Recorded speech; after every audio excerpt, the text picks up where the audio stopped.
So, Henrik, the stage is yours. Okay, thank you very much. So yeah, distributed teams is something that we've all been forced into more or less the past couple of years, and including me. So I'd like to talk a bit about that, mainly around this question: is this the new normal? So I'd like to jump back in time a little bit and do something I don't normally do, which is quote my own book. But there's this funny little passage in my first book, which is about seating. And what I wrote there was seat the team together. And quoting here, when it comes to seating and desk layout, there's one thing that can't be stressed strongly enough: seat the team together. And to clarify that a bit, what I'm saying is seat the team together. And then 8 years later, I made a follow-up book, like a second edition, and I added some annotations to the first version. And then I added this sentence: after 8 years of helping companies with Scrum, I'd like to add, seat the team together. So this is clearly something that I feel strongly about. And that's because my experience is that this is kind of magical. When you put people together in the same room, everything just works better. And a concrete example from one company, I had a bunch of programmers sitting in one room and a bunch of testers sitting in another room. And the programmers were really stressed because they had a shaky, unstable platform they were developing on. And they had to cram in new features on top of this shaky platform. And then by the time it was time to test the release, it was kind of too late to test it properly. So the testers were always kind of behind. And then when this thing got shipped, it crashed. And the team was so busy hotfixing stuff that they didn't have time to make the next release stable either. And they kind of ended up in this vicious cycle of always hotfixing stuff and never having time to develop and test to quality. I asked the testers if they would be willing to just move, like physically move into the other room. Just take your chair and your computer and move without any other changes, no formal, management structure changes or anything else, just physically moving as a first step.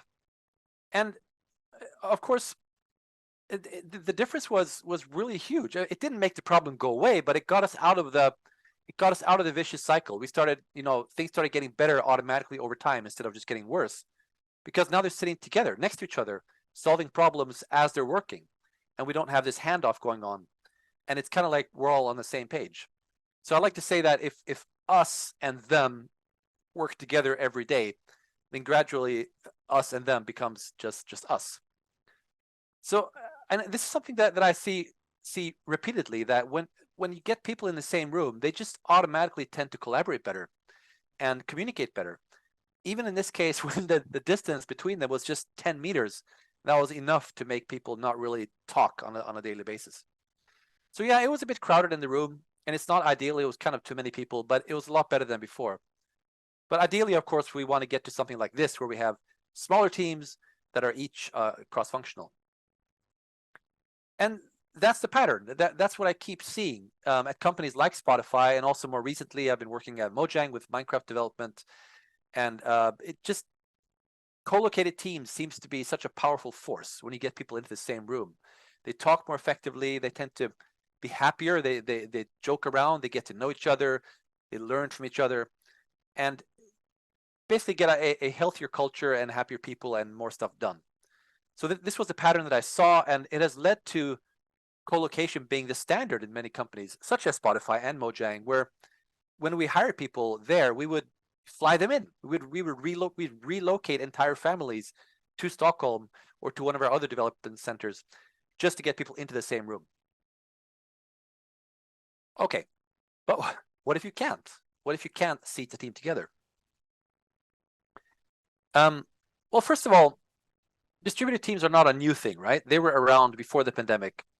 And in many cases, people tell me that it works well, right? We've heard stories from companies like GitHub and others that where being distributed is standard. But my personal experience didn't really match that. My personal experience was that distributed teams, even slightly distributed teams, like 3 people in one location, 2 people in another city, whenever there's any kind of distribution and the team is not in the same room, they just seemed less happy, less productive, less focused. And so I've always been kind of skeptical to this thing, and I've avoided distributed teams whenever possible, and always tried to work hard to get people into the same room. I might have different teams in different cities, but each team itself is internally kind of co-located. But then a pandemic came along, right? And boom, suddenly we didn't have the choice. So what happened to me and many other people around the world was, one day I'm sitting here, like, they're at my desk at the office doing, in this case, Minecraft design and development with my team. And then the next day I'm suddenly at home and I have my computer and at home. It was sent to me in a box, and everyone else in the team had the same situation. So we're all like, okay, now what? Well, we were in the middle of this really, really complicated, ambitious update in Minecraft called the Caves and Cliffs update. And we had a lot of work to do. We didn't have time to be ineffective. So we just like, okay, we'll sort this out. We'll figure it out. We're normally completely co-located. Now we're completely distributed, but let's figure it out. Just like thousands of teams elsewhere in the world had to do the same thing. And of course, moving the physical workspace is really not the big challenge here, right? That's just a matter of putting stuff in a box and sending it to wherever you live. The challenges are different, so I'll talk more about that in a moment. But first, I want to point out an interesting little detail. If you look at these pictures, these are people in a co-located situation, right? But if you look carefully, almost like 90% of people here are all staring at screens. That's where the attention is directed. So although they're in the same physical room, they're actually working on screens, which is pretty typical for especially software companies, but also a lot of other companies, that we do a lot of our work on computers nowadays. And you don't need to be in the same room to do that, right? Like right now, all of you watching this are in your room, wherever you are, and I'm sitting here in my room, but we're still looking at the same picture, and you're still hearing me talk. So we don't need to be in the same room to look at the same screen. So I kind of think of it as we are in the same room.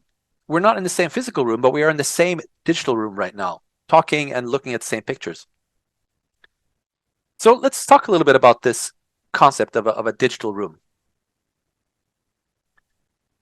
By the way, I was playing around with this really cool thing called DALL-E the other day.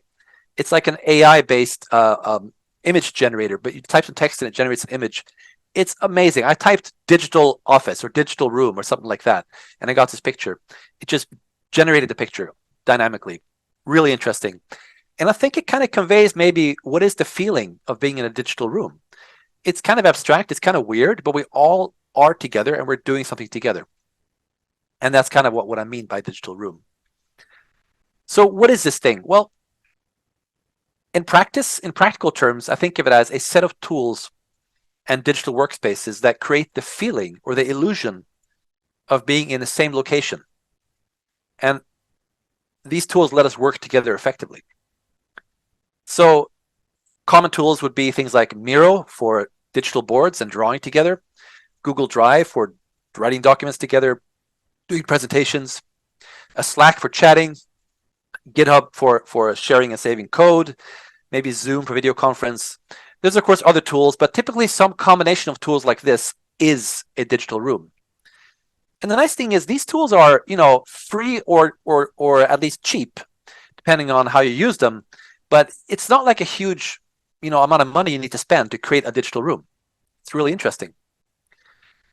Of course, what's the future for this? Well, there's a lot of discussion about metaverse nowadays and, VR and AR. I've experimented a bit with this myself, and I find that, we're pretty far from that being useful so far. It's interesting, it's novel, it's kind of cool, but the tools to the left are more than enough for most teams. And this, we'll see about the future, right? Basically, you don't need to be in VR to be in the same digital room. And I think a good example of that is here, right? This little girl, right? She's somewhere else right now. She's not in this room. She's teleported herself to, maybe she's a pirate lord or maybe she's a princess. I don't know what the book is about, but that's where she is right now. This lady over here is in a horror movie, probably getting murdered right now, and she's very scared. So, we are fully capable of teleporting ourselves to a digital room with very little aids. We don't need a fancy VR setup for that. But what happens then when you take teams and you move to this digital space? First of all, interesting fact about Agile. If you look at the Agile Manifesto, right, which has been around for a while, but I still think it's a useful and relevant document. There's actually nothing in there, not that I could find. If there is, please tell me. But I can't see anything in there about co-located teams, about people being in the same physical room. There's a lot there about working together, about collaborating, about face-to-face conversation. But all these things can be done over video. So that's kind of interesting. So back to this bold statement in my book, right? Seat the team together. I've long held this kind of like a mantra. Now I'm starting to tweak it a little bit. I still say seat the teams together, but physically or digitally. maybe that's a cop out. Maybe it's cheating. I don't know. But I really think of it as if we're in the same digital room, we are still seated together if we create the right context, virtually seated together. Same thing with teams. When I talk about the magic of Agile teams, what makes the magic happen is when they're stable, they're small, they're cross-functional, they're self-organizing, and they're co-located. That last bit, I've tweaked it again, and I wrote co-located physically or digitally. So I'm going to talk more about what I mean by that, right? So some practical things then. Sure, talking and sharing a screen is easy to do online, but what about this stuff, right? Boards, like Agile teams love using walls, right? We call them information radiators, sticky notes all over the place. What do we do with those? Well, when we went home with the Minecraft teams, it just took about a day to just move that to a board, a digital board, in our case, using Miro. It was surprisingly fast. And I think an important part of that was that we didn't use some fancy backlog management tool. We just used Miro, which is basically just a wall or a whiteboard. It doesn't constrain you in any way. So as you can see, these pictures look the same. We just literally ported the exact layout, even the colors of this physical board into digital board, and it was really quick. And then we just went back to work, but working from home. So nowadays, with awesome tools like this, the physical information radiators on the wall, that's no longer a constraint. It doesn't have to be on the actual wall. It can just as easily be inside a tool such as Miro. And of course, unless you're a very tiny company, you're probably going to have multiple rooms, multiple boards, multiple Slack channels. So the pattern I see is typically, like, for example, what we did at Mojang was every team had their board. Every team had a Slack channel. But the Slack channels and the boards were typically open, so others can come in and see, can participate, but it was kind of owned by that team. But then there could be like topic rooms, such as Bug Bash, right? Here's a room which is all about bugs, and there's a board listing the most important bugs. And people can kind of go in there sometimes when they're working on bug fixing, and then they can talk to other people that are also doing bug fixing. So it becomes like this virtual digital room that you can go to when you want to, do bug fixing. Dashboard was kind of, and we would have rooms and even scheduled meetings that were basically ficas. So go there. There's no agenda. It's just a place to go to digitally and hang out with other people and talk about, what you did last weekend or whatever. So this is kind of my view of a digital office, and it's typically very organic. There's no office management here designing the office. It's just very organic. People create stuff as they're needed, right? Let's create a board for the Bug Bash. Let's have a recurring meeting for the Bug Bash. Maybe we should have a standing room, digital room for the Bug Bash. And then it just kind of just happens. It's cool. And you can teleport, right? You can instantly, with a click of a button, fly from one room to another, as opposed to in a physical office where you need to find a vacant room. You need to book the room. You need to go there physically. Maybe you need to bring your laptop, plug it in. And if you want to go to some other meeting, you need to unplug. You need to move. Movement isn't bad, right? It's good for our health, but it does add a bit of friction to our collaboration. But with these digital rooms, I could just, pop in, pop out to different rooms. And it's kind of like we all just got superpowers, right? What's interesting is I've noticed that when teams that are used to working physically start working digitally, initially they try to mimic the digital office or the physical office. They try to create an environment to try to get to as close as possible to what they had physically. But then after a while, it's like we go beyond that and say, you know what? We can do better. We don't need to be limited by, we don't need to mimic the limitations of physical reality. So the word transcend, I like that word. It means go beyond the range or limits of something, right? So some examples, parallel communication. Normally during a physical meeting, if there's someone standing at a board writing sticky notes, everyone else is listening, right? And you won't have so many side conversations. If someone starts talking on the side, that'll be kind of disruptive, right? It'll be considered to be an interruption. If someone else comes up and starts adding sticky notes to the board, they're going to take physical space when doing that, and it's hard for someone else to add stuff to my sticky note while I'm writing it, and there's just all these things that are kind of hard to do physically, but digitally, this is an example of when I had a Miro board for a talk, right? I didn't do that for this talk because we got more people, and people could add questions to the board while I was doing the talk, and they could annotate and put thumbs up and put comments on each other's questions and move notes around. This was happening in parallel, so pretty effective. I see, like, for example, retrospectives, right? A typical retrospective in Scrum, you list a bunch of possible improvements on sticky notes, people brainstorm those, and then you do some grouping and then prioritization, and then you pick some to discuss. A lot of that can happen in parallel when working on a digital board. So as people are writing, they can look at other sticky notes and they can put thumbs up on them. As people are writing, people can group and vote, and things can just happen in parallel. There can be a complete side conversation inside a sticky note while people are talking about another sticky note. So you get this kind of richer, higher bandwidth communication, which is kind of hard to do physically. Another interesting thing that changes is this notion of passive participation, right? Normally in a physical meeting, if people are doing something else during the meeting, like checking email or working on something completely different than whatever the meeting is about, or sleeping, that's considered impolite, right? It's also considered impolite normally if people just leave in the middle of a meeting. But I've noticed with digital meetings that kind of changes. So let's say we have this workshop and we've got 4 people in this digital workshop being very active and talking and doing stuff in the meeting. We might have like 10 other people that are just, in using Minecraft terminology here, spectator mode. They're just, they're muted, their camera's off, but they're in the meeting. And maybe they're listening, maybe they're not. It doesn't matter. They chose to be there because they're interested. Otherwise, they wouldn't be there. And maybe, sometimes some of these invisible people might just pop in and say, hey, that thing you're talking about, I have an opinion about that, and they might talk about it, or a question.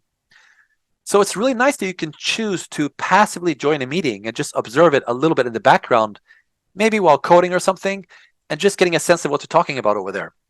It just adds another option that really wasn't available in an easy way when working physically. So yeah, that's another superpower. You can be invisible, right? You normally can't do that in a normal meeting. And I also saw social cues start happening. It became this kind of like, I don't know, it's probably not everywhere, but for us, it became like a social cue that if you turn on your camera, that signals engagement. I'm now in the meeting, I'm being engaged. If I turn off my camera, then I'm being a little less engaged. And that's not necessarily bad. It just means that don't count on me listening. I might be doing something else. And that's a very useful social cue. Temporary digital rooms. If I'm working on something, right? Let's say I'm working on some new feature in this game, right? And I don't really need to have a meeting about it, but I would like to invite other people to join if they're interested. So I could just create a digital room. And most tools, this is easy. Just a click or two, and then ta-da, and I've now conjured, I've magically created a new room. So that's another superpower. I don't have to look for an available meeting room and wait for it to be available.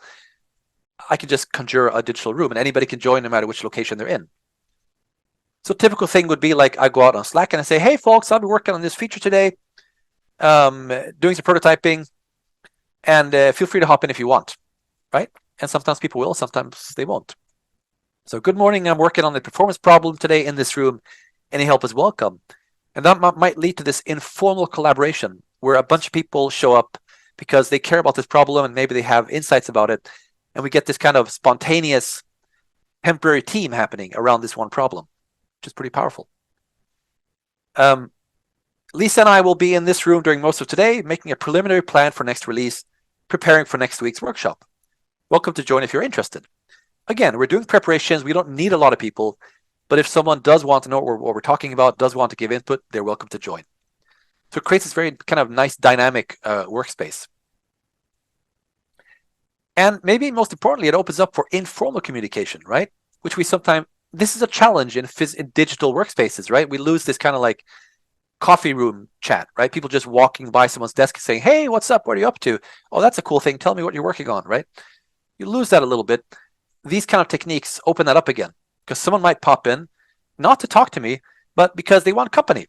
So I'm working on my thing, they're working on their thing, but we're kind of in the same room and sometimes we'll just be chatting a little bit, right? Very useful. Of course, physical boards are limited, can be limited. And moving them in a digital space kind of takes away a lot of problems. We don't need to worry about bad handwriting on sticky notes, right? We're not limited by, oh no, we don't have any more green stickies, right? Or we're out of tape. Notes can be edited in parallel, which I talked about already. You can move things, right? In this board up here, let's say I want to move this column to the left because we reprioritize 2 features. That's kind of a pain, right? Or maybe this column, right? It has a bunch of notes on. It's possible to do, but it's a bit of a pain. It takes some time. It takes manual effort. It might make us less inclined to want to make changes. But down here, just drag drop, easy. People don't block each other's view, right? If I make an edit to a sticky note over here, I will physically be blocking people's views while I'm writing. Here, nobody's blocking anyone's view. Unlimited participants, well, almost, right? You're not limited by the size of the room, really. Anyone can zoom in or pan around. If I want to see what it says here, I can zoom in. I don't need to awkwardly move to the front of the room and have a look, right? No need to argue with office management to allow us to use a big wall and empty floor space because they're going to want to put desks here, right? And I don't want desks here. I want this big board here and space to stand in front of it. Well, all that kind of politics goes away. And anyone can attend from anywhere, which is kind of magical. Plus, easy to keep backups and history. There's a lot of advantages to just going digital. There are some disadvantages too, of course, but surprisingly many advantages. Another example is mob programming. Mob programming, right? Working together, coding together as a group, typically one person typing and coding and other people kind of advising and observing, and then you switch driver quite often. The physical setup for this is quite complicated. If you look online, there's lots of guides for how you should set it up, and it's pretty picky, right? You need projectors, you need keyboards of the right type, you need the right, the layout of desks and chairs. If you're just going to do, 10 minutes of pair programming or mob programming, it's easy. You just sit next to somebody and you go. But if you're going to do this all day, you need to make a good work environment for it. And very few companies take the time and invest in doing that. But when working from home, it's easier. You just set up a video call, you share your screen, done, right? It's a lot simpler. And everyone gets to use their own keyboard, their own mouse, their own favorite screen layout, right? Okay, so I've talked a lot about what's good about working distributed. And you're probably thinking, well, what's the catch? Right? There's a reason why I was against distributed teams before. There is a catch. There are multiple catches. And one of them is the physical room is still there, right? I'm still right now sitting here in my room. If my electricity disappears, I will be gone from this talk, right? If my cat comes in and attacks me, that's going to be disruptive. So the physical room still matters. You need to have a good workspace, and you need to have a good digital room. So you need both. And your work environment is only as good as the combination of the two. And working from home isn't the same for everyone. Some people have a challenging environment, right? Maybe you need to work in your kitchen. You have screaming babies around you. You have, it's just, you just have this environment which may be hard to focus in, right? Well, other people have maybe a better environment, Or maybe a worse environment. Maybe this person down here has a hard time working because he's tempted to go surfing all the time, or I don't know. But the key point is people have different environments. It's not really democratic, right? And we need to keep that in mind.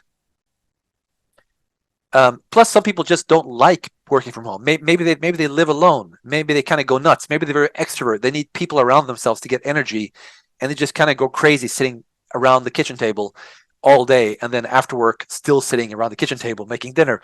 Just being in the same place all the time could be very, very upsetting for people sometimes.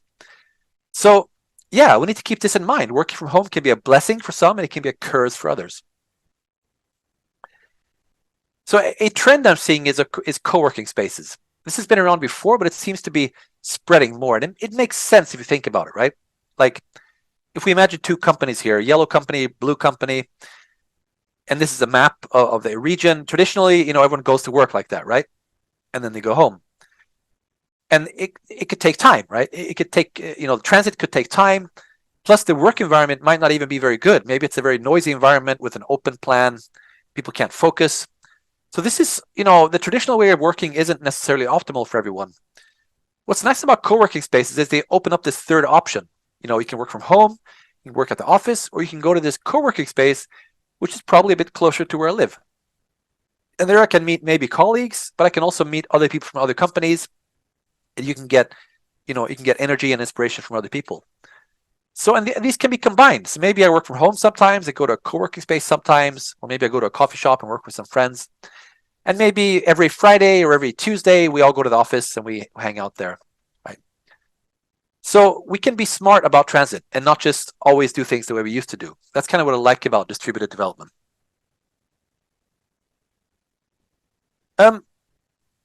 Another big catch, maybe the biggest one, is cultural health. I've noticed that even though we could work effectively in a distributed fashion, over time, I notice that the culture gets damaged. Trust gets reduced. People don't really, know each other that well anymore. And we tend to lose this thing, which is called assume positive intent. And assume positive intent, I think a good example of that is Norm Kurth, he's the guy who kind of coined the term retrospective. He has this thing he calls it retrospective prime directive, which is basically people declaring that, no matter what happened, we know that everyone just did their best. Right? We're going to assume that everyone just tried their best, even if things sometimes went to hell. And it's a very powerful concept, right? No matter what you're doing, even if it seems like you're doing something stupid, I'm going to assume that you're trying to do your best and that you actually have a positive intent. This is a really powerful, this is kind of the secret sauce for like hyper-productive teams. But it's a lot easier to do when physically close. Right? So here's an example of a conversation. Lisa says, I have an idea for a new feature. Right? And maybe Bob says, cool, but I don't think we can fit more features into this update. Pretty, typical conversation. But what are they thinking when they're saying this? And in the best of worlds, where we have positive intent, or where we assume positive intent, then Bob is thinking that both Bob and Lisa are assuming that the other person is just trying to do the best for the product. Right? And therefore we have this idea, which is good for the product, but we shouldn't cram too much stuff into the next update because that would be bad for the product. And we're both kind of aligned on this high level goal. That's assume positive intent. But when we're distributed, that sometimes gets lost or harder because we're not meeting, we're not having lunch together, we don't get to know each other, and distrust sometimes grows in a very subtle way. So we might have the same conversation. I have an idea for a new feature. Cool, but I don't think we can fit more features into this update. Same conversation, but different thinking behind the scenes. Bob is like, why does she keep trying to stress us out? And Lisa's like, why does Bob keep hating my ideas? Right? So now we're assuming negative intent. And this can be like poison to a culture. So how do you counteract this kind of culture rot, which sometimes happens when teams are distributed? It's hard to get rid of entirely, but you can counteract it somewhat by creating space for informal communication. So, such as, allow time, maybe at the beginning of a meeting, allow some time for chit chat. Don't be super focused all the time. Let people just talk a little bit. Don't end the meeting. Like when the meeting is over, leave the meeting room open and try to not schedule anything after, because then people can stay around in the meeting room, digital meeting room, and just chat. It's very powerful. Try to create a feedback culture where people, if they feel upset about someone else, talk about it. This is really hard, but really important to try to create this feedback culture. If people are feeling bad about something, talk about it, right? Otherwise, it just kind of becomes like this culture rot. Meet and hang out physically. Like in our case, this was, when the pandemic started becoming not as, critical, we still needed to work from home, but we could meet sometimes. We would do that sometimes. And it was so nice just to get together and hang out. We would do some work, right? You can see some sticky notes over there and, flip chart over here, but also just a lot of hanging out, playing guitar and chatting and just bonding as a team. Really important. And that counteracts this kind of distrust, which can grow otherwise. And I've noticed when it comes to distributed teams that time zones matter a lot more than distance. So if we have people working in different locations, but in the same time zone or similar time zones, they have a lot of overlap time-wise. So they can talk about stuff, even non-work stuff, and they can build this relationship. But if we're in completely different time zones with 8 or 9 hours time difference, there's very little overlap in our work hours, which means we have very little time to talk about stuff. And that tends to create this distrust.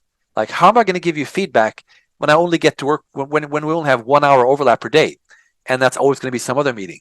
So when am I going to have time to just hang out with you and talk to you if we're in different time zones, far away from each other? So when working together in distributed teams, I very much recommend trying to get at least people to be in the same time zone if they're going to be in the same team. Another way to counteract cultural health problems is just silliness, right? Try to allow for silliness, like goofing around with the tools. Teams has this thing called Together Mode. It looks like you're sitting in a movie theater and it's kind of ridiculous. We have this thing called Hat Fridays. Every Friday, people put on crazy hats. It's pointless, but it's funny, and it creates some kind of. It just makes the culture better. So find your own silly rituals and really embrace them. Another big downside with distributed work is psychological health. Things like, well, basically, how are your teammates? How are you? How do you know how your teammates are feeling? How do you know if maybe your colleague is feeling like this and you don't even know it, right? Demotivation, stress, loneliness, depression, these things are real and they're super serious, and they're surprisingly common when people work in a distributed setting. So when you're working physically co-located, you're a lot more likely to notice if someone is struggling, right? But when distributed, it's harder. So you need to more deliberately follow up with people and find out, like, how are you doing? You need to put in systems in place to counteract this. So how do you do that? Well, the things I already mentioned, these things help a lot for psychological health. But even more, I would say, also acknowledge the problem. Open up to people, saying that we are aware of the fact that psychological health is challenging when everyone is working from home. So let's talk about it, right? Let's try to be open. Let's talk to each other about it and acknowledge the problem, right? If you're feeling stressed, please talk about it. Frequent one-on-ones, right? One-on-ones are useful either way, but managers talking to their direct reports, do it on a more regular basis and really try to follow up on, how are you doing, right? And if possible, meet physically once in a while to do that. Don't overwork. It's easier to accidentally overwork a lot when you're at home because there's no physical separation of now I'm leaving work, right? Some people have a physical separation in their house, but a lot of people don't. They work in the same location that they eat or sleep or whatever. So make sure you turn off those notifications, right? Make sure the Slack notifications badge is not visible when you look at your phone. Just make sure work is kind of hidden when you're off work. Otherwise, it kind of consumes you gradually over time. It's very risky. Add surveys to get high-level data. We did weekly surveys around confidence. How confident do you feel that we're going to deliver a successful next update? How stressed do you feel? And using that as a baseline, we could see a graph and we could see that, oh no, people are getting pretty stressed now on average. So we should reduce the scope of next update, right? And we should find out what people are stressed about. There's more things you can do, but I think the most important point here is take these things seriously because they can really mess up your culture and your teams gradually over time. So what about leadership then? Well, leadership doesn't really change so much. It's just that things that are important in an agile context become even more important when distributed. So sub-optimization, such as in this case, these two teams are both trying to solve the problem of we need to cross the river, right? But they're solving them in different ways and they're not aligned. So this kind of misalignment happens a lot more when people are not in the same room because they don't as easily see what others are working on and they might run into misalignment. And a common reaction to this kind of misalignment from management perspective is to start micromanaging, right? But that doesn't work. It especially doesn't work when teams are distributed because you can't even see exactly what they're working on. So instead of seeing these things as opposites, like either I as manager decide what you do or you decide what to work on, I like to think of it as a two-dimensional thing. So alignment and autonomy are different dimensions on two different scales.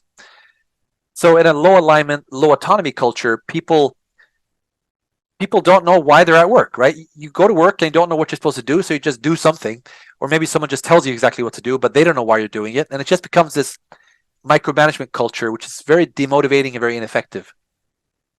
If the leaders manage to explain clearly what problem we need to solve and why, then that's better, right? We have alignment. We all know why we're going to work. But if they also tell you how to solve the problem, right? We need to cross the river, therefore you need to build a bridge. Then we have high alignment, but low autonomy, right?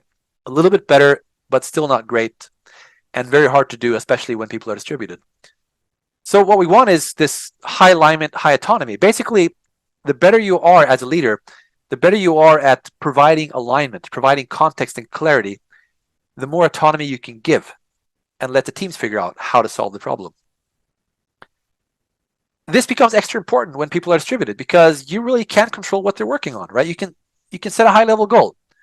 And the better you are at explaining what problem we need to solve and why, the better everyone else working from home is going to be able to, on their own, come up with what they need to do today, right? And the final corner here is high autonomy, low alignment. That's when everyone does whatever, right? There's no, teams are empowered to do whatever they want to do, but there's no direction, there's no goals or context. So, managers will be like, I hope someone is working on the river problem, but I have no idea, right? if anyone is. So ideally, we want to be, there, right? And this is true even when working co-located, but it becomes extra important when working distributed. So here's an example from Spotify when the CEO, Daniel Ek, gathered everybody. This was when Spotify was quite small. We were all mostly co-located. And he was telling everyone that, we solved the problem of music, finding and playing music and sharing music. Our platform is great for that. But we haven't solved the problem of discovery. People who don't know what they want to listen to today, they can't really use our platform. It sucks for that. And that's a lot of potential users that we're missing out on. So this is our biggest problem, and we need to solve it. And I don't have a solution. So you need to figure out how to solve it. And that's really great. This caused a lot of innovation and a lot of, work that teams could autonomously do to try to solve the problem of discovery. And it took a while, but finally, Spotify did become an awesome product for discovering new music. And it was because the teams were given a problem to solve rather than a solution to implement. Okay, so what happened after the pandemic? The pandemic is not over, but in some places in the world, for example, in Sweden, it's not as critical anymore. Most people are vaccinated. A lot of people work from home, but a lot of offices are now open. You can go back to work if you want to. And what happened, though, is, of course, a lot of people realized that distributed wasn't actually all that bad, and ended up doing some kind of a hybrid, saying that, okay, the office is open, but if you want to work remotely, that's fine also. And then, some companies want people to come in X% of their time. Others say you could choose yourself. It varies, but the general pattern here is that companies all over the world are now experimenting with hybrid work. So first they were co-located, then they were fully distributed, and now they're going hybrid. And what I've learned is that distributed worked better than I expected because everyone is distributed. Hybrid is hard. I haven't seen anyone really do this well. So why is it hard? Well, because when we're in the same location, right? When we're co-located, we're in the same physical room. We can just talk about stuff. We can be spontaneous. We can solve problems. We get to know each other. We get indirect communication, like I can see what you're working on, or I can see if you seem to be in a good mood, or if you seem to be, if you seem to be in flow, so I shouldn't disturb you. You get all these kind of indirect communication that makes the team work more effectively. Fully distributed, you lose some of that, but you are kind of still in the same room, right? Like right now, we are all kind of in the same room. Physically, I'm in my studio at home, but mentally, I'm in this virtual room together with all of you guys. And when everyone's in the same, everyone is still in the same room, so to speak. But hybrid, that changes, right? Now we have a couple of people who are in the same office and a couple of people that are working from home. They are no longer in the same room. They're in different rooms. For example, here's a meeting going on, right? At the office, there's a physical room, 4 people sitting here at the table, and then two people on a screen. They're working from home.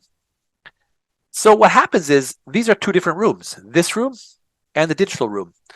So these 4 people here, they're going to have some conversations before the meeting that they're going to miss. They're going to have some conversations after the meeting that they're going to miss.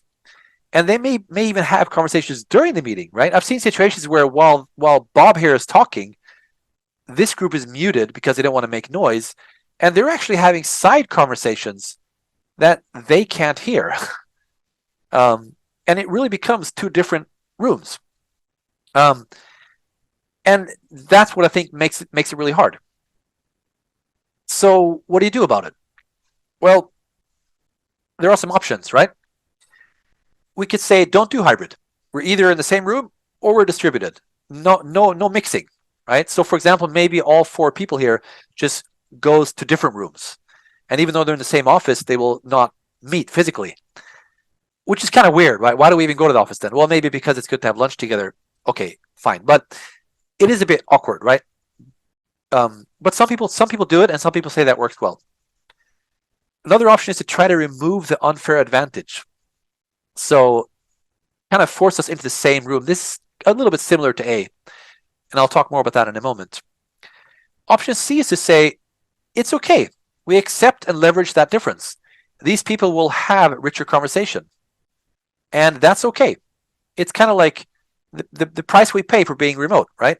They will have some advantages, right? They save time not having to get on the subway to go to work. They can work more focused, but they lose out on some of these conversations. And that's just a trade-off, and it's okay. I tend to prefer option C, saying that we should really try to maximize the communication as much as possible, even if that means it's a little bit unfair in some situations. Because I've seen this kind of pitfall, broken hybrid, I call it, right? Suppose we have, Bob here saying, your prototype gave me a really cool idea, right? So we're having coffee, and it's just an informal chat. And then I'm about to describe this idea I had, but then someone here says, Lisa's like, no, we can't talk about that here. No, Jim is working from home. He would miss out. Save it for the digital stand-up instead. So what's happening here is self-censorship. We're censoring a rich conversation that would have happened just because it's not fair and Jim would have missed it. And I know that not everyone is going to agree with me, but here's something that I feel quite strongly about right now, that we should not censor ourselves. We should allow rich conversations to happen, even if not everyone is there. We could call Jim, ask him to join, or we could brief Jim afterwards. We could have a follow-up meeting to talk about the idea, but I don't think we should postpone conversations or censor ourselves just to make everything fair, because what happens is we basically bring down all communication to the least effective common level, right? Instead of saying, let everyone work in the most effective way they can, depending on the context they have at the moment. But yeah, hybrid is hard. We haven't quite figured it out yet. So I'm going to wrap it up a little bit. So maybe we have some minutes for questions soon.